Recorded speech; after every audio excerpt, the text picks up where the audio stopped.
નમસ્કાર મિત્રો, ગ્રહોની માયામાં મારા દરેક વાલા જાતકોનું સ્વાગત. આપ અમને નિહાળી રહ્યા છો ગ્રહોની માયામાં, અને આજે આપણે વાત કરીશું દૈનિક રાશિ ભવિષ્ય. મિત્રો, દૈનિક રાશિ ભવિષ્યની વાત કરતા પહેલા એક નજર નાખીએ આજના પંચાંગ ઉપર. 10 એપ્રિલ 2026 શુક્રવારનો દિવસ. દુર્ગા માતાની આરાધના ઉપાસના કરી આજના દિવસની શરૂઆત કરી શકાય. વિક્રમ સંવત 2082 ઈસવીસન 2026 ચૈત્ર માસ કૃષ્ણ પક્ષ અને અષ્ટમી તિથિ શિવ યોગ બાલવકરણ અને પૂર્વાષાઢા નક્ષત્ર, જે શુક્રદેવનું નક્ષત્ર. આજે સૂર્યનો ઉદય 6:01 થી 6:43 સુધી, અને આજના ચંદ્રમા ધનરાશિમાં પરિભ્રમણ કરશે. આજના અભિજીત મુહૂર્ત 11:57 થી 12:48 સુધી, અને આજના રાહુકાળ 10:47 થી 12:22 સુધી. તો મિત્રો, આ હતું આજનું પંચાંગ. હવે આપણે વાત કરીશું આજનું ગ્રહ ગોચર. શુક્રદેવનું મેષ રાશિમાં પરિભ્રમણ, અને ગુરુ મહારાજ મિથુન રાશિમાં, કેતુ મહારાજ સિંહ રાશિમાં, ચંદ્રદેવ ધનુ રાશિમાં, બુધ અને રાહુ મહારાજ કુંભ રાશિમાં, અને ત્રિગ્રહી યોગ સૂર્ય, મંગળ અને શનિ મહારાજ મીન રાશિમાં યથાવત પરિભ્રમણ કરી રહ્યા છે. તો મિત્રો, આ હતું આજનું ગ્રહ ગોચર. હવે આપણે વાત કરીશું આજનું દૈનિક રાશિ ભવિષ્ય. મેષ રાશિથી લઈને મીન રાશિના જાતકોને કેવા કાર્યો કરવા, કેવા ન કરવા, કઈ આરાધના ઉપાસના કરવી અને કયા ભગવાનના પૂજા પાઠ કરવા, કઈ દાન દક્ષિણા કરવી, કયા ધાન્યથી તમારા દિવસમાં સુધારો આવે, તેની આપણે વિશેષમાં ચર્ચા કરીશું. મેષ રાશિથી લઈને મીન રાશિના જાતકોને આજનો આપનો દિવસ કેવો રહેશે. મિત્રો, આનો દિવસની ચર્ચા કરતા પહેલા એક નજર નાખીએ આજની એક નાનકડી ટીપ ઉપર. મિત્રો, જ્યારે જીવનની અંદર આપણા દરેક મનુષ્ય જીવનની ચર્ચાઓ કરે, સ્ત્રી પુરુષ કોઈ પણ બાબતો હોય, જ્યારે જીવનની અંદર સરસ મજાનું વાતાવરણ ચાલતું હોય અને આકસ્મિક ઉપાધિ આવી પડતી હોય, સરસ મજાનું ઘરનું વાતાવરણ ચાલતું હોય, પ્રફુલ્લિત વાતાવરણ પડતું હોય, અને ક્યાંક એવી ઘટનાઓ બનતી હોય, આપણે તેને સમજીએ કે દસકો સુખનો અને દસકો દુઃખનો. 100% સાચું કહેવાય આજના નિયમ પ્રમાણે કે ભાઈ, સુખ અને દુઃખ, પ્રકાશ અને અંધકાર, દિવસ ને રાત, તેમ વિરુદ્ધની બાબત ઉપસ્થિત થાય. જીવનમાં સુખ આવે તો દુઃખની તૈયારી જ હોય, અને દુઃખ આવે તો સુખની તૈયારી જ હોય. પણ મિત્રો, જ્યારે જન્મ કુંડલીની અંદર એવા પ્રકારના દૂષિત યોગોના કારણે જાતકનું જીવન જન્મથી મરણ સુધી કષ્ટદાયી બનતું હોય, સમય ક્યારેક સારો આવતો હોય, ક્યારેક ખરાબ આવતો, પણ જ્યારે જન્મ કુંડલીમાં એવા પ્રકારના યોગ બનતા હોય કે સરસ મજાનું વાતાવરણ ચાલતું હોય, કે મોટો મેડિકલ પ્રશ્ન આવીને પડે, સરસ મજાનું દાંપત્ય જીવન પડતું હોય, ત્યાં એકબીજાના વિવાદ ઉભા થઈને પડે, સરસ મજાનું ઘરની અંદર પરિવાર સાથે હળીમળી રહેવાનું હોય, ત્યારે વેર વિખૂટ થવાના કે એકબીજાનાથી દૂર જવાના યોગ બને. આવું કરવા પાછળનું કારણ અને આવું થવાના કારણો શું? તો મિત્રો, પિતૃદોષ. જ્યારે તમારા જન્મ કુંડલીમાં પિતૃદોષનું નિર્માણ થાય, એટલે કે આપણા પિતૃઓના પરંપરાગત કોઈકના આશીર્વાદ અને કોઈકના શ્રાપ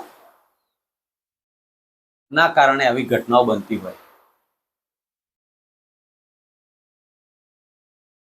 જન્મ કુંડલીમાં જ્યારે પિતૃદોષનું નિર્માણ થાય, ત્યારે જાતકના જીવનમાં સરસ મજાની તૈયારી અને સરસ મજાનું વાતાવરણમાં થોડાક સમય માટે વેર વિખેર તમારા યોગ બનતા. તો મિત્રો, આ પિતૃદોષ માટે રસ્તો કેવી રીતે કાઢવો? આજના જમાનામાં લોકો નારાયણ બલિ કરાવે છે, નાગ બલિ કરાવે છે, પિતૃઓના તર્પણ વિધિ કરાવે છે, પિંડદાન કરાવે છે. પૂજા પાઠની રીતે બહુ સરસ મજાની બાબતો કહી શકાય, પણ જ્યારે જન્મથી જ લઈને આવ્યા હોય તો કંઈ આવા નાના મોટા વિધિ વિધાનથી અસરોમાં ઘટાડો થાય, પૂર્ણતા પ્રાપ્ત ના થાય. અમારા મતે અને શાસ્ત્રના મતે એવું કહેવામાં આવે છે કે જેમ તમે તમારા કુળદેવી પ્રતિદિન તમે આરાધના ઉપાસના કરો છો, આજ પ્રમાણે તમારા પિતૃઓને તમે આરાધના ઉપાસના કરો. વહેલા સવારે સ્નાનાદિથી પરવારી ઘરના કોઈક એક સ્થાનની અંદર દીપનો પ્રજ્વલિત કરી અને સંકલ્પ લઈને અને પિતૃઓના તમે આશીર્વાદ પ્રાપ્ત કરો. ઓમ પિતૃ દેવતા ભ્યો નમઃ. મિત્રો, જન્મ આપણે કોઈકના આશીર્વાદથી પ્રાપ્ત કરીએ છીએ. ઋણાનુબંધ સંબંધો આપણે કોઈકનું દેવું ચૂકવવા માટે આ જન્મભૂમિ પર આવ્યા છે, ઋણથી આવેલા છે. અને આ ચૂકવાય એટલે ઓટોમેટિકલી આપણું અહીંયા જ અમારો પાટો કોઈને લઈ આવ્યું નથી અને આ જીવનમાં કોઈ સંજીવની વિદ્યા જાણતું પણ નથી. તો જ્યારે જે જાતકોનું જન્મ થાય છે તેનું મૃત્યુ પણ નિશ્ચિત હોય છે. તો મિત્રો, આ જન્મની અંદર, જન્મ મરણના ફેરાની અંદર આત્મા અમર છે. જો તમે તમારા પિતૃઓના આશીર્વાદ પ્રાપ્ત થાય તો જે સમય દરમિયાન જેટલા વર્ષો, જેટલા કલાકો, જેટલી મિનિટો તમે આ દુનિયા ઉપર રહેવાના, આ કુટુંબની અંદર, આ પરિવારની અંદર, આ સમાજની અંદર, આ દેશની અંદર તમે રહેવાના, ત્યાં સુધીનો ગાળો તમારા પિતૃઓના આશીર્વાદ. માતૃદેવો ભવ, પિતૃદેવો ભવ. જીવનને સાર્થક કરવાના આ બે મોટા મંત્ર છે. ભગવાન કોઈએ જોયા નથી, ન ભૂતો ન ભવિષ્યથી, પણ જેને આપણને આ સૃષ્ટિ ઉપર સર્જન કર્યું છે તેવા માતૃ અને પિતૃના ઋણના સંબંધો આપણા જન્મ ઉપર લઈને ઉતર્યા છે. તો મિત્રો, જ્યારે આવા દોષો બનતા હોય ત્યારે આપણા જીવનની અંદર, આપણા ઘરની અંદર, આપણા પરિવારની અંદર, આપણા સંસારની અંદર જે મુશ્કેલીનું નિર્માણ થાય છે તે માત્ર ને માત્ર પિતૃદોષથી થતું હોય. તો પિતૃદોષની અંદર નિવારણ કરવા માટે સારા ચોઘડિયા, સારો વાર, સારો દિવસ, સારો સમય પસંદ કરી પરિવારના દરેક સભ્યો સાથે મળી અને જો એક દિવસનું સંકલ્પ લઈ દિન પ્રતિદિન તમે જો તમારા પિતૃઓનો આશીર્વાદ પ્રાપ્ત કરવા માંગતા હોય તો આ પ્રમાણે તમે એમનો દીપક પ્રજ્વલિત કરી અને પ્રતિદિન તમે એમના દીપક સામે ઓમ પિતૃ દેવતા ભ્યો નમઃ ના મંત્ર કરી અને જો તમે તમારા કાર્યો કરશો તો તમારા જીવનમાં દરેક પ્રકારની મુશ્કેલીઓમાંથી માર્ગ મળશે અને તમારા જીવનમાં મુશ્કેલી આવશે જ નહીં. મિત્રો, આવા કાર્યો કરો ને આપણા જીવનમાં સરસ મજાના આપનું જીવન સાર્થક બનાવો એવા આશીર્વાદ સાથે હવે આપણે વાત કરીશું આજનું દૈનિક રાશિ ભવિષ્યમાં. પ્રથમ રાશિ મેષ રાશિની વાત કરીએ તો મેષ રાશિના જાતકોને ભાગ્ય સ્થાને પરિભ્રમણ કરતા ચંદ્રદેવ. મિત્રો, આજના દિવસમાં નાણાકીય વ્યવહારો અને દાંપત્ય જીવનના વ્યવહારોમાં આજે સરસ મજાનો દિવસ. પત્નીથી ભાગ્યની ઉન્નતિ થાય અને કુટુંબની અંદર આજે સરસ મજાનું વાતાવરણ ઊભું થાય. આકસ્મિક ધન લાભનો યોગો, ધાર્મિક સામાજિક કાર્યોમાં આજનો દિવસ પસાર થશે. આજના દિવસમાં તમારા દરેક સાહસમાં પરાક્રમની પ્રાપ્તિ થશે. આજના દિવસમાં ઓમ કુલદેવતા ભ્યો નમઃ કરી આજનો દિવસની શરૂઆત કરી. મિત્રો, વાત કરીશું વૃષભ રાશિ. વૃષભ રાશિના જાતકોને અષ્ટમ સ્થાને પરિભ્રમણ કરતા ચંદ્રદેવ. મિત્રો, આજના દિવસમાં મન ઉપર નેગેટિવિટી અને શરીરમાં કંઈક રોગની એપ્લાય હોય તેવું લાગે કરે. આજે શરીરમાં તમારું કળતર, થાકની અહેસાસ થશે. સાસરી પક્ષમાં વાદ વિવાદો નહીં કરવા. વૃષભ રાશિના જાતકોએ આજના દિવસમાં ખોટા વિચારો અને વાણી પર સંયમ રાખીને કાર્ય કરવાથી મનમાં સફળતા પ્રાપ્ત થશે. આજના દિવસમાં વૃષભ રાશિના જાતકોએ ઓમ કુલદેવતા ભ્યો નમઃ ના મંત્ર કરી આજના દિવસની શરૂઆત કરી શકાય. મિત્રો, વાત કરીશું મિથુન રાશિને. મિથુન રાશિના જાતકોને સપ્તમ સ્થાને પરિભ્રમણ કરતા ચંદ્રદેવ. મિત્રો, આજના દિવસમાં મિથુન રાશિના જાતકોએ આકસ્મિક ધનલાભ અને વિદેશીય ધંધા બંનેનું કાર્ય થવાનું. તમે કોઈ વિદેશ લગતા એક્સપોર્ટ ઇમ્પોર્ટના કાર્યો કરતા હોય તેમાં સફળતા મળશે. વિજાતીય પાત્રની મુલાકાતો થશે. વિજાતીય પાત્રની મુલાકાતમાં દાંપત્ય જીવનમાં પ્રશ્નો ઉપજીને તેની કાળજી લેવી. મિથુન રાશિના જાતકોને આજના દિવસમાં સંતાનથી લાભ અને સંતાનના સમાચારથી લાભ. મન ઉપર આજે પ્રફુલ્લિતતા રહેવાની. આજના દિવસમાં તમે ગુલાબનું અત્તર લગાવી અને આજના દિવસની શરૂઆત કરો. મિત્રો, વાત કરીશું કર્ક રાશિની. કર્ક રાશિના જાતકોને છઠ્ઠા સ્થાને પરિભ્રમણ કરતા ચંદ્રદેવ.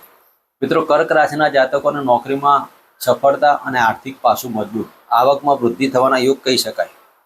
આજના દિવસમાં મકાન સુખ, વાહન સુખ અને માતાના રિલેટેડ કાર્યમાં સફળતા મળશે. માતાના મેડિકલ પ્રશ્નો ઊભા ના થાય તેની કાળજી લે. આજના દિવસમાં કર્ક રાશિના જાતક હોય, હૃદયની અંદર ચિંતા થાય તેવું વાતાવરણ ઊભું થાય, ધ્યાન રાખજો. મન ઉપર ચિંતા ના લગતા પોઝિટિવિટી લાવ, નેગેટિવિટી છોડી અને પોઝિટિવ વાતાવરણ તમારા જીવનમાં સફળતા પ્રાપ્ત થશે. તો કર્ક રાશિના જાતકોએ શિવજીના મંદિરે આજના દિવસમાં ચાવલ અભિમંત્રિત કરી ઓમ નમઃ શિવાયના મંત્ર કરી આજનો દિવસની શરૂઆત કરાવી. મિત્રો, વાત કરીશું સિંહ રાશિની. સિંહ રાશિના જાતકોને પંચમ સ્થાને પરિભ્રમણ કરતા ચંદ્રદેવ. મિત્રો, આજના દિવસમાં સિંહ રાશિના જાતકોને રાજકીય ક્ષેત્ર અને સરકારી ક્ષેત્રે ઉચ્ચ હોદ્દાની પ્રાપ્તિ થશે. તમારા ધારેલા કાર્યો પૂર્ણ થવાથી સંતાન સુખ અને પ્રેમમાં વૃદ્ધિ થવાના યોગ કહી શકાય. જે જાતકો પ્રેમમાં જોડાયેલા હોય તેવા જાતકોને આજે મધુરતા પ્રાપ્ત થવાની. આજના દિવસમાં તમારા સ્નેહીજનો સાથ સહકાર મળવાથી અને નાના ભાઈ બહેનો સાથ સહકાર મળવાથી આજના દિવસમાં આનંદ અને ઉત્સાહ થશે. ઘણા સમયથી તમારા નાણાકીય બાબતમાં જે તકલીફો પડતી હોય તે આજે સોલ્યુશન થવાથી મનમાં આનંદ અને ઉત્સાહ થાય. સિંહ રાશિના જાતકોએ આજે તમે તુલસીના ક્યારામાં દીકરો પ્રજ્વલિત કરી અને ઓમ નમઃ ભગવતે વાસુદેવના મંત્ર કરી આજના દિવસની શરૂઆત કરાય. મિત્રો, વાત કરીશું કન્યા રાશિની. કન્યા રાશિના જાતકોને ચતુર્થ સ્થાને પરિભ્રમણ કરતા ચંદ્રદેવ. મિત્રો, આજના દિવસમાં ગૃહ કલેશથી ટાળવું, દાંપત્ય જીવનમાં મધુરતા પ્રાપ્ત, પત્નીનો સાથ ને સહકાર, પત્ની સાથે પ્રેમ કરવાથી મનમાં આનંદ ઉત્સાહ થશે. તમારા પત્ની અને તમારા પરિવાર સાથે આજે કંઈક જમવા જવાનો પ્રોગ્રામ બની શકે. આજના દિવસમાં આકસ્મિક ધનલાભના યોગો, નાણાકીય વ્યવહારો સચવાઈ રહેવાના, ધાર્મિક સામાજિક કાર્યોમાં પણ સફળતા પ્રાપ્ત થશે. આજે કન્યા રાશિના જાતકોએ ટુરિંગ જોબ કરવાથી સફળતા મળશે. કન્યા રાશિના જાતકોએ આજના દિવસમાં ઓમ એમ રીમ ક્લીમ ચામુંડા વિચ્છેના મંત્ર કરી અને આજના દિવસની શરૂઆત કરી શકાય. મિત્રો, વાત કરીશું તુલા રાશિની. તુલા રાશિના જાતકોને ત્રીજા સ્થાને પરિભ્રમણ કરતા ચંદ્રદેવ આજના દિવસમાં વ્હીલ વારસો, પ્રોપર્ટીના કાર્યો, મકાન સુખ, વાહન સુખના કાર્યો અને આજે તમે મન ઉપર ચિંતા છોડી અને આનંદમાં રહેવાનો પ્રયાસ કરજો. નોકરીની અંદર ક્યાંક આકસ્મિક દોડવા જવાનું થાય, ખોટી દોડધામના કારણે આજે તમારું માનસિક ચિંતા ઉપસ્થિત થાય. તો તુલા રાશિના જાતકોએ ઓમ શમ શનિચરાય નમઃ અને ઓમ શુભ શુક્રાય નમઃના મંત્ર કરી આજના દિવસની શરૂઆત કરાય. મિત્રો, વાત કરીશું વૃશ્ચિક રાશિની. વૃશ્ચિક રાશિના જાતકોને ધનસ્થાને પરિભ્રમણ કરતા ચંદ્ર. આજના દિવસમાં પત્નીથી લાભ, પાર્ટનરશિપથી લાભ, બહારના સંબંધોથી લાભ, દાંપત્ય જીવનમાં મધુરતા છે. વાણી ઉપર સંયમતા, વાણીથી તમે કોઈકને આજે વશમાં કરી શકશો. તો વૃશ્ચિક રાશિના જાતકોએ વ્હીલ વારસો, પ્રોપર્ટીના કાર્યો કરવા તો કરી શકાય અને આજે તમારા ભાગ્યની ઉન્નતિ થવાની, ભાગ્યથી તમે ધનની પ્રાપ્તિ કરવાના. તો વૃશ્ચિક રાશિના જાતકોએ આજના દિવસમાં ઓમ ગમ ગણપતિ નમઃ અને ઓમ નમઃ શિવાયના મંત્ર કરી આજના દિવસની શરૂઆત કરી શકાય. મિત્રો, વાત કરીશું ધન રાશિની. ધન રાશિના જાતકોને લગ્નમાંથી પરિભ્રમણ કરતા ચંદ્રદેવ આજના દિવસમાં આર્થિક પાસું મજબૂત, નોકરીમાં પદોન્નતિ, મોટા ભાઈઓ બહેનોથી સફળતા, આજે તમારી ધારેલી ઈચ્છાઓ પૂર્તિ થવાની. ધન રાશિના જાતકોને પતિ પત્નીના સંબંધોમાં મધુરતા આવવાની, પાર્ટનરશિપના ધંધામાં સફળતા મળશે. આજના દિવસમાં ધન રાશિના જાતકોએ ઓમ બૃહસ્પતિ નમઃ અને ઓમ રાહવે નમઃના મંત્ર કરી આજના દિવસની શરૂઆત કરાય. મિત્રો, વાત કરીશું મકર રાશિ. મકર રાશિના જાતકોને 12મા સ્થાને પરિભ્રમણ કરતા ચંદ્રદેવ આજના દિવસમાં પડવા વાગવાનો યોગ, આગ અકસ્માતના યોગથી સાચવવું, ખોટા વિચારો અને માનસિક ટેન્શનોથી દૂર રહેજો. વારેલી ઇન્ફેક્શનના યોગો કહી શકાય. આજના દિવસમાં મકર રાશિના જાતકોએ શનિદેવના મંત્ર કરવા, કાળા કૂતરા દૂધની રોટલી અર્પણ કરી અને શિવજીના મંદિરે પાણીનો અધર્વા આપી અને ઓમ નમઃ શિવાયના મંત્ર કરી આજના દિવસની શરૂઆત કરાય. મિત્રો, વાત કરીશું કુંભ રાશિની. કુંભ રાશિના જાતકોને લાભસ્થાને પરિભ્રમણ કરતા ચંદ્રદેવ આજના દિવસમાં તમારી ઈચ્છા પૂર્તિ થશે. સંતાનથી લાભ, સંતાનના સારા સમાચારથી લાભ. તમે જે કોઈ કાર્ય કરવા માંગતા હોય, મકાન સુખ, વાહન સુખના કાર્યમાં, ભાગ્યની ઉન્નતિમાં, સામાજિક કાર્યોથી લાભ થવાનો. આજે કુંભ રાશિના જાતકોએ માતાના ચરણ સ્પર્શ કરી અને ઓમ માતૃદેવતા ભ્યો નમઃ બોલવું અને નાના બાળકોને સિઝનેબલ ફ્રૂટ અર્પણ કરવા. મિત્રો, વાત કરીશું મીન રાશિની. મીન રાશિના જાતકોને દસમ સ્થાને પરિભ્રમણ કરતા ચંદ્ર. મિત્રો, મીન રાશિના જાતકોને આજના દિવસમાં કોઈ પણ કાર્યો કરવા માટે માતાના આશીર્વાદથી કાર્ય પૂર્ણ થશે. મીન રાશિના જાતકોને સંતાનથી લાભ અને સંતાનના કાર્યથી લાભ. તમે જે કોઈ કાર્ય કરવા માંગતા હોય તેવા તમે કરી શકો. રાજકીય ક્ષેત્રે, સરકારી ક્ષેત્રમાં આજે ઉચ્ચ પદની પ્રાપ્તિ થવાના યોગ કહી શકાય. તો મીન રાશિના જાતકોએ કોઈ પણ કાર્ય કરતા પહેલા આજના દિવસમાં મૃત્યુંજય મહાદેવે ત્રાહિમામ શરણાગતમ જન્મ મૃત્યુમ જરાવાદી પીડિતમ કરે બંધરે મૃત્યુંજય મંત્રના જાપ કરી અને આજના દિવસને શરૂ કરી મિત્રો આ હતું આજનું દૈનિક રાશિ ભવિષ્ય. ફરી મળીશું આ જગ્યાએ. ચેનલમાં જય માતાજી.